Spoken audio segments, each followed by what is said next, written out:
latest Nibiru news out there. I won't waste too much of your time on a beautiful Saturday afternoon. I have a story I'm going to read. Then I'll make a few comments and bring it to a close. It should only take 4 or 5 minutes.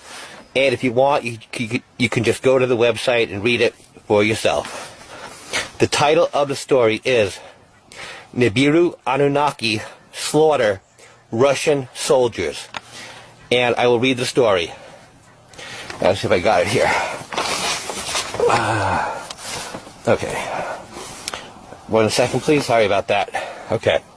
On Monday, February 13th, a Russian Special Forces detachment accidentally stumbled upon an Annunaki hive while searching for ISIS insurgents in a network of caves near Raqqa. According to the sole survivor of the doomed operation, the enormous Annunaki aliens initiated a violent confrontation, engaging the Russian soldiers with energy and particle beam weapons. The Russian troops fired back to no avail. Apparently, the Annunaki had an innate resistance to ballistic weapons. Our Moscow source, a former FSB operative, obtained a partial transcript of the event before the Kremlin issued a gag order and isolated the surviving soldier, Captain Perlyov Garvila Vasilyevich, and I'm sure I am not pronouncing his name correctly, a decorated officer and combat veteran. Vasilyevich's unit, the report indicates, had been operating behind enemy lines on a 4-day-long search and destroy mission.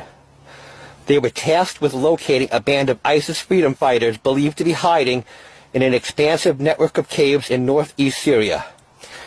After an exhaustive day of maneuvering through twisting tunnels and stalactite-filled caverns, the Russian unit found its prey. A ragtag group of ISIS spies had been holing up in a cavern 100 feet beneath the surface. The Special Forces soldiers slaughtered their enemy, leaving no survivors. That's when things began getting weird for them, our source said. After dispatching the ISIS soldiers, the Russian team heard strange noises echoing off the cavern walls.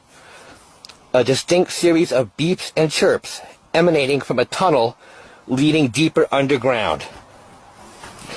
Assuming the sounds to be a primitive form of Morse code, the report continues, Captain Vasilyevich believed that another group of ISIS soldiers might have been lurking at the opposite end of the tunnel.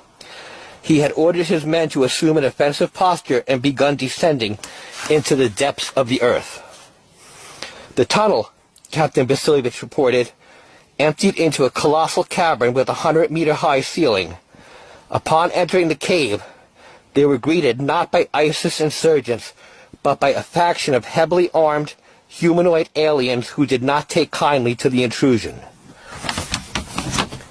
By all reports, the towering extraterrestrials stood 5 to 15 meters in height and had gold or bronze-like skin. Without hesitation, they opened fire on the Russian soldiers. 4 of the Russians died immediately, our source told us. The alien weapons produced a golden beam of light that vaporized anything it touched, including, of course, human flesh. The soldiers fought valiantly, but were no match for the Annunnaki's advanced technology. The soldiers' bullets just bounced off their exoskeleton. After the 8th fatality, our source said, Captain Vasilyevich ordered a tactical retreat, but the Annunaki outmaneuvered them and overwhelmed them in a running firefight to the surface. They massacred all of Captain Vasilyevich's men.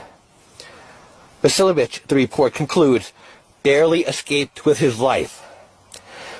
For reasons unknown, the Annunaki raiding party chose not to pursue him beyond the entrance to the caves.